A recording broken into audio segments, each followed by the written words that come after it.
Hi guys, welcome back to वाइश I S. I am Ishi and इस वाले video में हम चैप्टर नंबर 9 स्टार्ट करने वाले हैं, the making of national movement.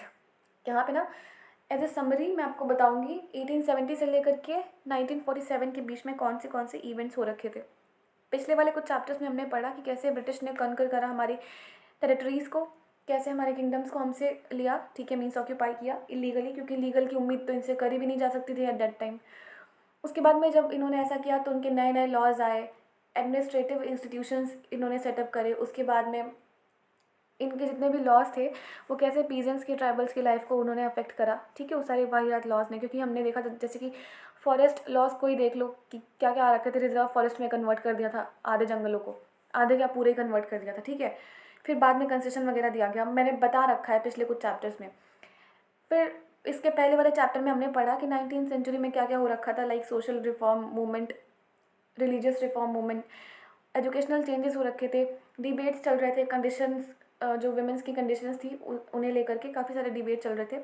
Revolt of 1857 के बारे में हमने जाना, जिसको फर्स्ट वॉर ऑफ इंडिपेंडेंस भी कहा जाता है, उसकी आउटकम्स भी हम लोगों ने देखे।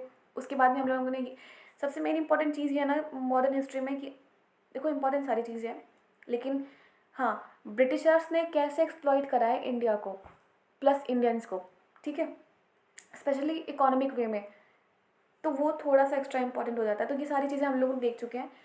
इफ़ आपने नहीं देखा है तो सारे वीडियोस देख के आना, क्योंकि यहाँ से स्पेशली यहाँ से हमारा नेशनल मूवमेंट स्टार्ट होने वाला है। बस आगे के 2 चैप्टर्स रह गए, ठीक है, उसके बाद ये बुक भी ख़त्म ही हो जाने हैं। सो आगे बढ़ने से पहले एक इम्पॉर्टेंट इन्फॉर्मेशन एज़ यूजुअल, जो भी एस्पिरेंट सीरियस होकर के यूपीएससी की प्रिपरेशन करना चाहते हैं वो यहाँ पे दिए गए व्हाट्सएप नंबर पे हमारे वाइस सर को कांटेक्ट कर सकते हैं। नो मैटर वॉट आप कब से प्रिपरेशन कर रहे हो, कब से नहीं, बट ऑफकोर्स सर को कांटेक्ट कर लो, बेनिफिट आपका ही होगा, ठीक है। पेपर कभी भी देना है, ये सर का पर्सनल नंबर है, तो आप उस पर कॉन्टैक्ट कर सकते हो। सो देखते हैं कि उस टाइम पे ऐसा क्या हुआ जिससे हमारे इंडियंस के अंदर नेशनलिज्म की फीलिंग आई। देखो हुआ तो बहुत कुछ, जैसे कि अगर हम एक सिंपल से रीज़न के बारे में बात करें तो इकोनॉमिक एक्सप्लॉयटेशन में आप लिख सकते हो बड़े सारे से उनके रेवेन्यू सेटलमेंट्स वगैरह, जो मैंने बहुत पहले स्टार्टिंग में बात करी थी, ठीक है। Arms act, vernacular press act, Albert bill controversy, ठीक है, ऐसे बड़ी सारी सी चीज़ें हैं जो कि आई। बट आपने सुन रखा होगा at that time INC, Indian national Congress के बारे में। मैं बता दूं, आज का कांग्रेस उस टाइम का कांग्रेस, दोनों में ज़मीन आसमान आसमान का फ़र्क है, ठीक है। मैं किसी की बुराई नहीं कर रही हूँ, बट ये सच्चाई है। उस टाइम के कांग्रेस में आज के कांग्रेस में ज़मीन आसमान का फ़र्क है। देखो तो नेशनलिज्म कैसे आया, नेशनलिज्म वाली फीलिंग जो थी वो इंडियंस में कैसे आई, इसका बहुत सारा सा रीजंस है, बट यहाँ पे 3-4 दे रखे हैं तो हम उसको डिस्कस करेंगे। देखो जितने भी ऐसे ये ब्रिटिशर्स आए थे ना, सबके सब ने एक्सप्लॉइट करने का काम किया है, ठीक है। तो पहले अभी आज जैसे आप कहते हो ना कि हाँ वी आर इंडियंस, हमें यूनिटी में रहना चाहिए, यूनिटी आप ढूंढते हो ना कि हाँ हम इंडियंस हैं, हम हिंदू मुस्लिम नहीं हैं, या फिर हम गर्ल और बॉय नहीं हैं, हम इंडियंस हैं। उस टाइम पे ऐसा कोई इंडिया एग्जिस्ट नहीं करता था, उस टाइम पे सब लोग अपना अपना देखते थे, ठीक है।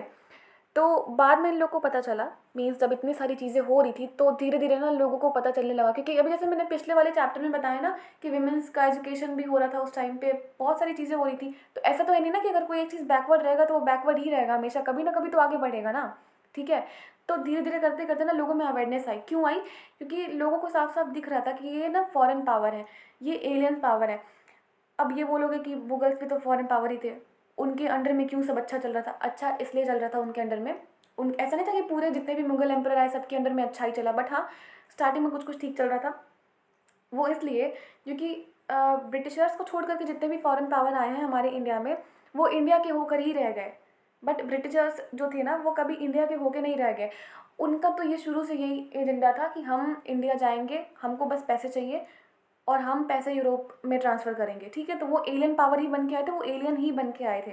तो आपने कभी कभी किसी टीवी सीरियल में या फिर कहीं पे आपने ये नाम सुन रखा होगा, फिरंगी, गोरे लोग, ठीक है। तो ये अंग्रेज़ों के लिए यूज़ होता है, तो उन लोगों को फिर समझ में आने लगा हमारे इंडियंस को कि ये तो गोरे लोग हैं, फिरंगे हमारे अपने नहीं हैं, ये हैं फॉरेनर। और हम फॉरेनर्स का जो रूल्स है ना, रूल्स एंड रेगुलेशंस, हम उनके क्यों सहें, हम क्यों बर्दाश्त करें। अब तब, और बर्दाश्त तो तब करें ना कि जब वो लोग हमारे कुछ अच्छे के लिए रूल्स एंड रेगुलेशंस बना रहे हो। उन लोगों ने इकोनॉमिकली एक्सप्लॉइट करा अपने सेटलमेंट्स के थ्रू, पीजेंट्स की लाइफ बर्बाद करी, ट्राइबल्स की लाइफ भी बर्बाद करी। उसके बाद क्रिश्चियन मिशनरीज़ को भी उन लोगों ने स्टार्टिंग में अलाउ नहीं किया था, मैंने पहले बता रखा था आपको, ठीक है। फिर बाद में आप देखोगे कि किंगडम्स को, जो जितने भी प्रोविंसेस थे, जितने भी किंगडम्स थे, उस सबको ऑक्यूपाई किया, इतने सारे से वॉर करे, जितना भी नुकसान हुआ सबके सब जो इंडियन किंग्स वगैरह हुआ करते थे, जो भी प्रोविंस के जो भी राजा वगैरह हुआ करते थे, सबको वो पे करना पड़ता था। तो मेन रीज़न सबसे ये था ना कि इन लोगों ने इकोनॉमिक वे में इंडिया को पूरी तरीके से बर्बाद कर दिया था। और अगर आपके पास पैसे नहीं हैं तो फिर आप ज़िंदा नहीं रह पाओगे। सिंपल सी यही बात है, थोड़ा सा प्रैक्टिकल होकर सोचना होता है। वो जो लोग कहते हैं ना कि मनी कांट बाय हैप्पीनेस, तो without money you can't be happy, ये भी है। तो उस टाइम पे कुछ पुअर लोग थे, उनकी हालत वैसे ही ख़राब थी। इन लोग के जो नए नए जो लॉज आ रहे थे, जितने वाहियात लॉज आ रहे थे, उससे वो हालत और भी ख़राब हो गई। तो धीरे धीरे ना इन लोग को समझ में आने लगा कि ये एलियन पावर है, ये हमारे ऊपर बस रूल करने आए हैं और हमें इनसे कोई भी फ़ायदा नहीं होने वाला है, ठीक है। तो फिर बहुत देर बाद में इन लोग को समझ में आया कि हाँ, नेशनलिज्म वाली फीलिंग कुछ होती है, हम इंडियंस हैं, हमें एक होकर के सामना करना पड़ेगा। अब ये कैसे आई देखो, आपने रिवॉल्ट ऑफ 1857 के बारे में पढ़ रखा था, मैंने आप लोग को बता रखा था। तो 1850 के बाद में ही ना ऐसे बहुत सारे ऐसे पॉलिटिकल एसोसिएशन बने थे। देखो ऐसा नहीं था कि इंडियन नेशनल कांग्रेस इंडिया की पहली ऐसी संस्था थी जो सीधा उभर के सामने, ऐसा कुछ नहीं था। उससे पहले बहुत सारे ऐसे एसोसिएशंस बन रखे थे। फॉर एग्जांपल अगर बहुत ही इम्पोर्टेंट एसोसिएशन की बात करें तो फिर पूना सार्वजनिक सभा था, द इंडियन एसोसिएशन था, द मद्रास महाजन सभा था, द बॉम्बे प्रेसिडेंसी एसोसिएशन था, एंड ऑफ कोर्स सबसे लास्ट में बनी कौन, इंडियन नेशनल कांग्रेस। अच्छा अभी सुनो, जितनी भी पहले बन रखी थी ना उसमें प्रॉब्लम थी। प्रॉब्लम ये थी कि जैसे मान लो अभी तो यहाँ पे बस 4-5 नाम दिए हैं, ऐसे तो मतलब आई थिंक 10+ नेम्स हैं ऐसे, ऑफकोर्स 10 और 15+ नेम्स हैं ऐसे ऐसे एसोसिएशंस हैं जो कि आईएनसी से पहले ही बन रखी थी। तो उनका कभी ये नहीं था कि हमको भारत को आज़ादी दिलाना है, कभी उनका एजेंडा रहा ही नहीं। उनका बस ये था, जैसे कि फॉर एग्जांपल ना वो ग्रुप में डिवाइडेड थे। मान लो कोई एक एसोसिएशन है, वो बस ज़मींदार के राइट्स के लिए लड़ रहे हैं, कोई एक ग्रुप है जो किसी और चीज़ के राइट के लिए लड़ रहा है। तो किसी का ये एजेंडा नहीं था कि हाँ हमें आज़ादी दिलानी है, सबका अलग अलग सा डिमांड था कि हमें ये चाहिए, हमें ये चाहिए, ठीक है। ऐसे बहुत सारे ऐसे एसोसिएशन बने थे। ग्रुप कहना सही नहीं है, group is a wrong word, group ना यहाँ पे यूज़ नहीं करना होता है, ओके। फिर बाद में बनी Indian national Congress. Indian national Congress जब बनी तो इसका एजेंडा था कि हाँ इंडिया एज अ होल, जितने ये इंडियंस जितने भी एक्सप्लॉइट इन लोगों ने कर रखे हैं ब्रिटिशर्स ने, हमें भारत को आज़ादी दिलानी है। एंड फिर बाद में यही बनेगी हमारी Indian parliament, okay. For example देखो, अगर हम ले ना पूना सार्वजनिक सभा को, तो लिटरली इसका मतलब क्या है देखो, सर्व मतलब होता है ऑल, जनिक मतलब होता है ऑफ द पीपल। तो मतलब ये पूरे कंट्री के लिए बताया जा रहा है, बट स्टिल ऐसे ये कुछ इंपॉर्टेंट इसलिए हैं क्योंकि जैसे इंडियन नेशनल कांग्रेस ने जैसे वर्क किया ना, उसी लेवल का वर्क इन लोगों ने भी कर रखा है, ठीक है। ऐसे बहुत सारे से एसोसिएशंस हैं जिन्होंने अलग अलग चीज़ों के लिए डिमांड करी है। फॉर एग्जांपल कोई ज़मींदारी राइट्स के लिए लड़ रहा है, कोई अपने पॉलिटिकल व्यूज़ के लिए लड़ रहा है, कोई अवेयरनेस फैला रहा है कि लाइक देखो ये सब गलत चीज़ें हो रही हैं, हमें ये करना होगा, हमें लेजिस्लेटिव असेंबलीज़ में ज़्यादा प्लेस चाहिए, ठीक है। ऐसे ऐसे अलग अलग से डिमांड थे, अलग अलग से ग्रुप के, ठीक है। तो उतना इंपॉर्टेंट नहीं है अभी, इसमें बस ये 4-5 नाम इंपॉर्टेंट है, आप इसको याद रखना, कोई दिक्कत नहीं है उससे। उसके बाद में आप देखोगे कि जब ये इंडियन नेशनल कांग्रेस बनी एंड जितने भी उससे पहले ये सभा वगैरह बन रहे थे, ऐसा नहीं था कि इन्होंने कुछ किया ही नहीं। इन्होंने कुछ किया हो या ना किया हो, बट इन्होंने ना लोगों में अवेयरनेस फैलाने का काम किया है। तो ये ओवरऑल कंप्लीट जितने भी सभा थे, जितने भी, जब ये इंडियन नेशनल कांग्रेस आई तब तक इन लोगों को समझ में आ गया था कि हमें सॉवरेन होना पड़ेगा। सॉवरेन मतलब कि किसी बाहरी का इंटरफेरेंस नहीं है, आपके पास अपनी राइट है कि आप डिसीजंस खुद ले सकते हो, ठीक है। ये फीचर होता है नेशनलिज्म का, बहुत ही इंपॉर्टेंट की फीचर है सॉवरेनिटी नेशनलिज्म का, ओके। तो फिर बाद में आप देखोगे कि अगर कभी आपसे किसी ने पूछा नेशनलिज्म वाली जब फीलिंग आई थी तो उसके पीछे मेन रीजंस क्या थे, क्या क्या थे। सबसे पहले तो इनका इम्पीरियलिज्म, कि क्या क्या इन लोगों ने किया है, कैसे एक्सप्लॉइट किया है, एक तो आप वो। फिर उसके बाद में देखोगे ना, आर्म्स एक्ट पास हुआ था 1878 में। इसमें क्या था कि जो इंडियंस थे ना उनको आर्म्स रखना अलाउड नहीं थे, जो आर्म्स एंड एम्यूनिशंस थे उनको ये रखना अलाउड नहीं था। तो ये तो गलत चीज़ है ना कि आप इंडिया में रह रहे हो, इंडियंस को ही मना कर रहे हो आर्म्स ना रखो, कल को तुमने अटैक कर दिया हमारे पे तो हम लोग क्या करेंगे फिर, ठीक है। और ब्रिटिश राज पे कभी भरोसा किया ही नहीं जा सकता था। दूसरा, वर्नाकुलर प्रेस एक्ट।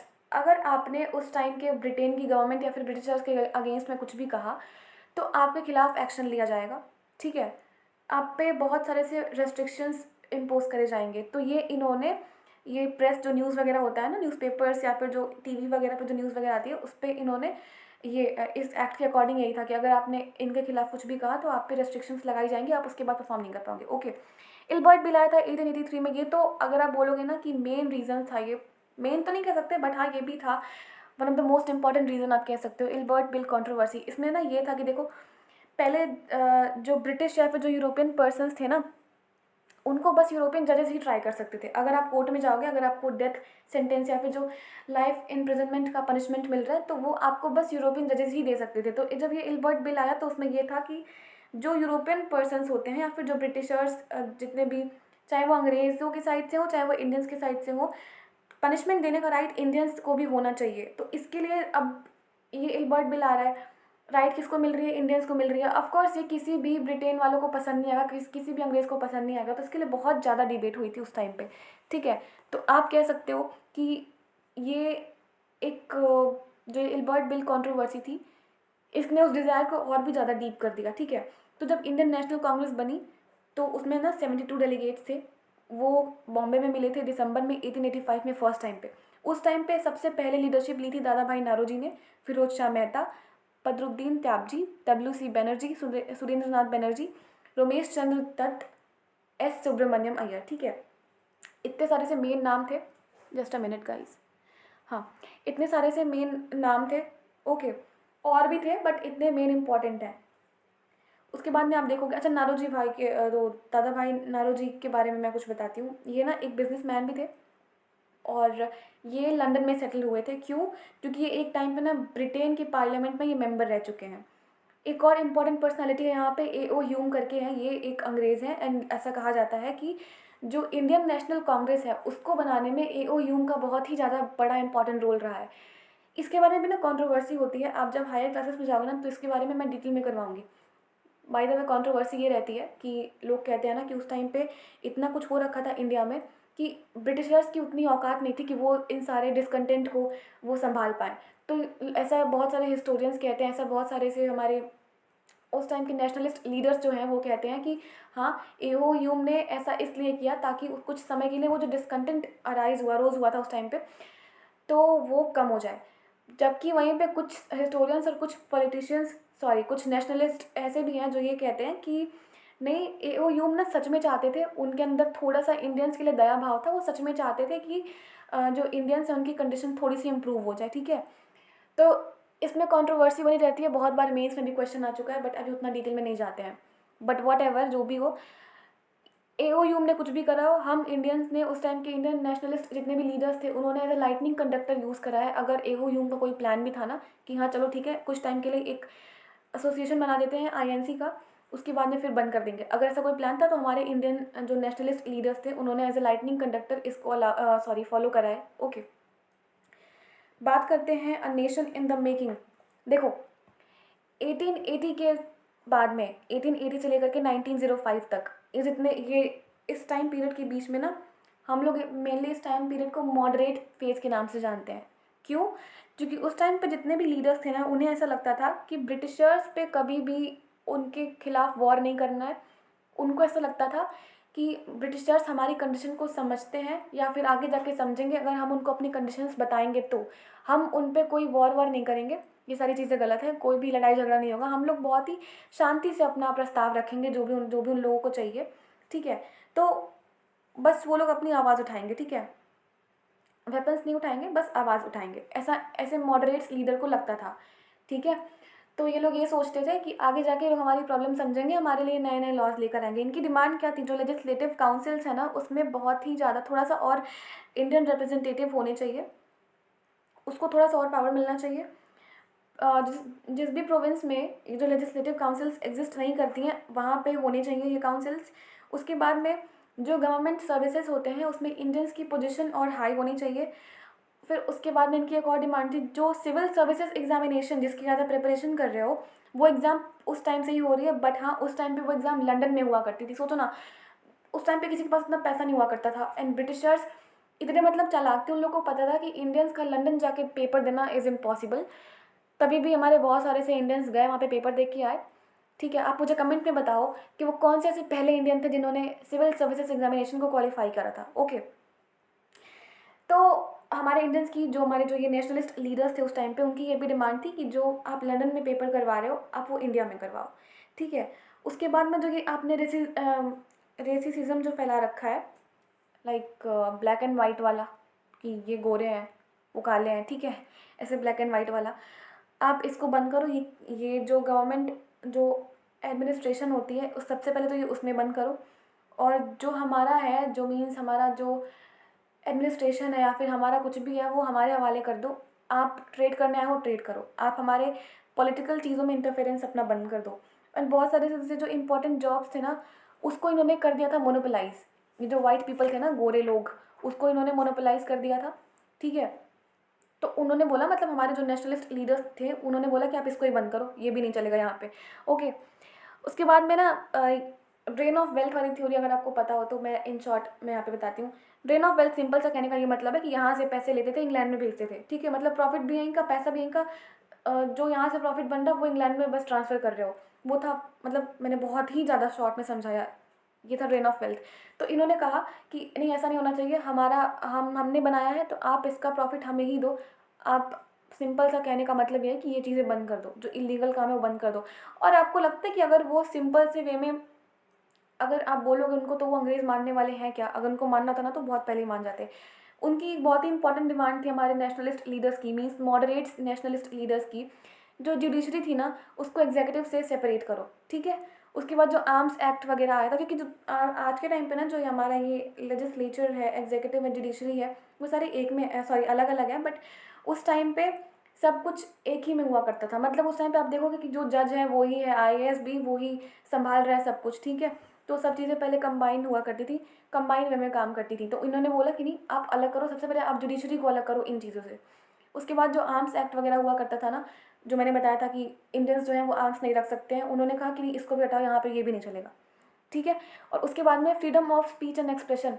अब भाई वर्नैकुलर प्रेस एक्ट में आप बोलने की ही आज़ादी नहीं दोगे तो इसका क्या मतलब है? लोग टीवी पे हैं और आपकी तारीफ करके चले जाएं क्या, भले से आप किसी का मर्डर करके आ जाओ। तो ये इतने सारे से डिमांड थे मॉडरेट्स के। फिर आप देखोगे जो ये स्टार्टिंग में कांग्रेस के जो लीडर्स थे ना उन्होंने कुछ इकोनॉमिक इश्यूज भी रेस करे ब्रिटिशर्स के आगे। उन्होंने ये डिक्लेयर करा कि ये जो पॉवर्टी है, ये जो फेमाइन्स वगैरह आया है वो ब्रिटिश रूल की वजह से ही आया है, ठीक है। तो इनकी ना इसमें भी कुछ डिमांड थी, क्योंकि इन लोगों ने जो लैंड रेवेन्यू वगैरह था, जो टैक्स वगैरह था, मैंने पहले बता रखा कि कैसे कैसे इन लोगों ने इंक्रीज वगैरह सब कर रखा था, ठीक है। तो इनकी ना डिमांड ये थी कि जो रेवेन्यू है आप उसको कम करो, जो मिलिट्री एक्सपेंडिचर आप कर रहे हो, क्योंकि ना अंग्रेज़ों को लगता था कि, लगता नहीं था, ये बात सच्चाई है, अंग्रेज़ जो भी थे हमारे पल पे ही थे, हमारे दम पे ही थे। अगर हमारी इंडियन आर्मी उस टाइम पे अगर थोड़ा सा भी मना कर देती ना तो, या फिर अगर उनकी बातें नहीं मानती तो शायद हमें आज़ादी बहुत पहले मिल गई होती, शायद 1857 में ही मिल गई होती, अगर उस टाइम पे कुछ कमियां नहीं रही होती तो, क्योंकि वो भी तो था ना एक सिपाही म्यूटिनी के नाम से ही जाना जाता है। तो मैं अगर कहूँ सच्चाई यही है कि जो ब्रिटिशर्स थे उनमें खुद की उनकी कोई औकात नहीं थी, वो हमारे पे ही डिपेंड थे, मतलब जो हमारी जो आर्मी थी उन पे ही डिपेंड थे। एंड आर्मी में भी बाद में जाके ना बहुत सारे से यूरोपियंस आ गए थे। तो जो ये मिलिट्री एक्सपेंडिचर ये लोग कर रहे थे ना उसको इन लोगों ने कहा कि आप इसको कम करो, बिकॉज इंडिया में बस मिलिट्री नहीं है, बाकी सारे भी लोग हैं, उनका भी खर्चा पानी चलाना होता है, ऐसा नहीं कि वो लोग खा पी के नहीं रहेंगे, ठीक है। तीसरी डिमांड थी इरिगेशन जो फैसिलिटीज़ होती है उसके लिए आप फंड्स प्रोवाइड करो। आपको तो मतलब किसी चीज़ से मतलब ही नहीं है, बस पैसे लाओ, अनाज भी तो होना चाहिए ना उसके लिए, एंड उसके लिए प्रॉपर सी सुविधाएं होनी चाहिए, फैसिलिटीज़ वगैरह सब कुछ होना चाहिए। और उन्होंने कहा कि जो आपकी वजह से जो ये फॉरेस्ट लॉज में जो आपने फॉरेस्ट लॉज वगैरह लेकर के आए हो उसकी वजह से जो दिक्कतें हो रही हैं आप उन सबको ओवरकम करने में अगर आपकी उतनी अगर आप उतनी कैपेसिटी है आपकी उतनी तो प्लीज़ उसको कर दो। कहने का सिंपल सा मतलब इनकी डिमांड थी। इकोनॉमिक इशू भी इन्होंने रेज करा था, reduction of revenue, military expenditure में थोड़ी सी कमी करो, इरिगेशन के लिए फंड्स प्रोवाइड करो, जो फॉरेस्ट ड्वेलर्स को जो प्रॉब्लम हो रही है आपके फॉरेस्ट लॉस से आप उसको हटाओ। अगर आप अपने फॉरेस्ट लॉस को नहीं हटा सकते हो तो फिर हमारे फॉरेस्ट के जो एडमिनिस्ट्रेशन है उसमें इंटरफेयर करना बंद करो, ठीक है। अब ओवरऑल आपको ये देख के ये लगता है कि जो ये एजुकेटेड एलीट क्लास की जो बॉडी बनी थी कांग्रेस की वो बस प्रोफेशनल ग्रुप्स पे ही नहीं बल्कि ज़मींदार पे भी फोकस कर रही थी, और जितने भी हमारे उस टाइम पे इंडस्ट्रियलिस्ट वगैरह जो हुआ करते थे उन पे भी ये फोकस कर रही थी, ठीक है। अच्छा, ये जो मॉडरेट्स थे ना वो कभी भी लड़ाई करना नहीं चाहते थे, जैसे मैंने पहले बताया उनका था ना कि ये अवेयरनेस फैलाएंगे लोगों के अंदर, जो ब्रिटिशर्स का जो अनजस्ट रूल है ना, मीन्स जो ये जस्टिस नहीं कर रहे हैं ये लोग, उसके फेवर में ये लोग अवेयरनेस फैलाएंगे। इसके लिए इन लोगों ने न्यूज़पेपर को पब्लिश कर मतलब न्यूज़पेपर में न्यूज़ वगैरह पब्लिश करना शुरू करा, आर्टिकल्स लिखे बहुत सारे से। इन दोनों में ये इन्होंने दिखाया कि कैसे जो ब्रिटिश रूल है वो हमारी इकोनॉमिक जो इकोनॉमी है कंट्री की उसे बर्बाद कर रही है। ठीक है, बड़े बड़े से स्पीचेस दिए अपने अपने, इन लोगों ने रिप्रेजेंटेटिव्स भेजे different parts of the country में, ताकि लोगों के जो ओपिनियंस, जो पब्लिक के जो ओपिनियंस है उसको ये लोग मोबिलाइज कर सके। ठीक है, क्योंकि उस टाइम पे देखो पढ़ाई कितनी भी आगे चली जाए, बट जो मोस्ट ऑफ द जो पीपल थे उस टाइम पे स्पेशली विलेज एरिया में, वो तो अनएजुकेटेड ही थे ना। अगर कितना भी पढ़ लेंगे आप, हर घर में सबको नहीं पढ़ा सकते हो, तो कहीं कहीं पर रेस्ट्रिक्शंस उस टाइम पे भी थे। तो जिनको समझ में आती थी बात, चलो वो तो ठीक है, और बाकी लोग जो नहीं पढ़ पाते थे उनको स्पीचेस के थ्रू, उनको फिर जो न्यूज़पेपर में लिखा है वो कह के सब कुछ बोल के ओवरऑल उन पे अवेयरनेस स्प्रेड करने का ये जो मॉडरेट्स है ना उन्होंने काम किया है। ठीक है, उसके बाद अभी चलते हैं ना, freedom is our birthright. देखो इसमें क्या था, 1890 के आसपास में ना बहुत सारे इंडियंस को लगा कि ये चल क्या रहा है, मतलब ठीक है 1880 से लेकर के 1890 तक ऐसा नहीं था कि मॉडरेट्स का पीरियड 1890 तक ही था, 1905 तक था, अभी मैं बताऊंगी क्यों था उस टाइम तक।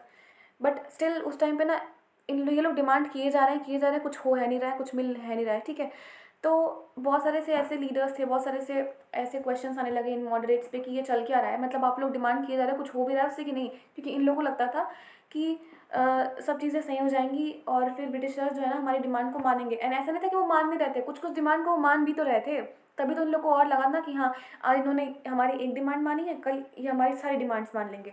ठीक है, तो वो ब्रिटिशर्स भी वो टॉफ़ी चॉकलेट बांटने का काम कर रहे थे और क्या।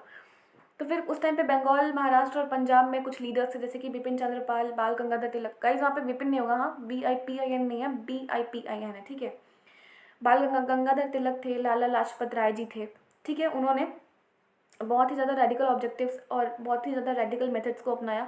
इनको ये समझ में आ गया था कि जो मॉडरेट्स जो कर रहे हैं ना, ये उसको इन्होंने नाम दे दिया पॉलिटिक्स ऑफ प्रेयर्स, कि आपके प्रेयर और पिटिशन करने से आपको कुछ हासिल नहीं होने वाला है। आप जो ये कर रहे हो ना वो जस्ट एक, मतलब जो ये पॉलिटिक्स ऑफ प्रेयर जो कर रहे हो उससे आपको कुछ मिलने वाला नहीं है। ठीक है, अगर इनसे कुछ चाहिए तो इनसे इन्हीं की भाषा में बात करनी पड़ेगी। इनफैक्ट बाल गंगाधर तिलक ने तो ये अपना स्लोगन भी रेज कर दिया था कि freedom is my birth right and I shall have it. Okay, बात करते हैं 1905 में क्या हुआ था। वायसराय कर्जन का नाम सुना है? ये बहुत ही वाहियात आदमी था टू बी ऑनेस्ट, बट हाँ ये इन्होंने, ये जो वायसराय कर्जन है ये एक स्कीम लेकर के आए थे, स्कीम तो नहीं था बट हाँ बंगाल के पार्टीशन वाली स्कीम लेकर के आए थे। इन्होंने ये कहा कि जो बंगाल प्रोविंस है वो बहुत ही ज़्यादा बड़ा है और हम इसको संभाल नहीं पा रहे हैं, हमें दिक्कत हो रही है, टू बी ऑनेस्ट लोगों को भी दिक्कत हो रही है, तो हम इसको अलग अलग करना चाहते हैं। तो इनका मेन एम ये नहीं था कि मतलब ये नहीं सोच रहे थे कि हाँ दिक्कत हो रही है, यही सोच रहे थे कि बंगाल को तोड़ दो, आधी जनता हिंदू आधी जनता मुस्लिम, उसके बाद हो जाएगा कम्युनलिज्म। ठीक है, तो आप देखोगे कि 1905 में ये इस प्लान के साथ आएंगे कि बंगाल को अलग अलग पार्ट्स में डिवाइड करते हैं, बिकॉज जो एडमिनिस्ट्रेशन है हमें उसको रन करने में दिक्कत हो रही है। ठीक है, तो इन्होंने ना बंगाल को सेपरेट कर दिया, उसके बाद में ईस्ट बंगाल को अलग कर दिया और उसको ना असम के साथ में मिला दिया। ठीक है, और वेस्ट बंगाल को अलग कर दिया। एंड जैसे ही इन्होंने ये किया उसके बाद बंगाल में, मतलब मेरे पास वर्ड्स नहीं है बोलने के लिए, बहुत ही ज़्यादा उसके अगेंस्ट में आवाज़ उठाए गए थे, रैली हो रहे थे, रैलीज जितने भी थे वो सब हो रहे थे, मीटिंग्स हो रहे थे, डेमोन्स्ट्रेशंस वगैरह सब कुछ हो रहे थे, पब्लिक मीटिंग्स भी ऑर्गेनाइज करी गई। जो लीडर्स वगैरह थे वो भी परेशान हो रखे थे कि ये चल क्या रहा है, बहुत सारे से लोग, अनशन वगैरह होता है ना, वो सब भी हो रखा था उस टाइम पे। मतलब अगर एक सिंपल से वर्ड में बोले तो वहाँ पे अच्छा खासा क्योस मच गया था। ठीक है, तो जब ये बंगाल का पार्टीशन हुआ ना, देखो बंगाल का पार्टीशन है बहुत बड़ा सा, बहुत ज़्यादा ये डिटेल कन्वर्सेशन हो जाएगा अगर मैं अभी इसको समझाने लग गई तो, बट आपके बुक में ना बहुत ही ज़्यादा, मतलब 3-4 लाइन में ख़त्म कर दिया इसको। ठीक है, तो मैं बिल्कुल यहाँ पे वैसे ही समझा रही हूँ, बस इतना समझो कि जो ये लॉर्ड कर्जन थे 1905 में इन्होंने करवाया था बंगाल का पार्टीशन। ओके, ये कह के कि जो ये एडमिनिस्ट्रेशन है इसको रन करने में हमें दिक्कत हो रही है, एंड इन्होंने ईस्ट बंगाल को असम के साथ में मर्ज कर दिया था, बाद में वेस्ट बंगाल को अलग कर दिया था। उसके बाद में बंगाल में बहुत सारी सी हड़तालें वगैरह हुई थी क्योंकि किसी को पसंद नहीं आ रहा था। एंड कुछ लोग अच्छा, ये जो बंगाल का जब पार्टीशन हुआ ना तो उसमें मुस्लिम जो लोग थे, भले से इन्होंने मुस्लिम्स को अलग कर दिया था, बट हाँ कुछ मुस्लिम्स को छोड़ करके सारे मुस्लिम्स थे जो इस पार्टीशन के अगेंस्ट में थे। ठीक है, कुछ लोग थे ऐसे जो इनको इस पार्टीशन को ना सपोर्ट कर रहे थे, आगे बताऊंगी वो कौन लोग थे। ओके, सो जैसे ही बंगाल का पार्टीशन हुआ उसके बाद में स्वदेशी मूवमेंट अराइज हुआ। अब स्वदेशी मूवमेंट क्या था, क्यों आया, ये हम कल बात करेंगे, मीन्स नेक्स्ट वाले वीडियो में बात करेंगे। अभी ये चैप्टर थोड़ा सा लंबा चलने वाला है, इंटरेस्टिंग है। तब तक के लिए आप हमारे सर को कांटेक्ट कर लो, आपको यहाँ नंबर मिल जाएगा। आई होप आपको ये वाला लेक्चर पसंद आया होगा। जो मैंने क्वेश्चन पूछा है प्लीज़ आप उसको एक बार कमेंट में बता देना। तब तक के लिए have a great day ahead, take care.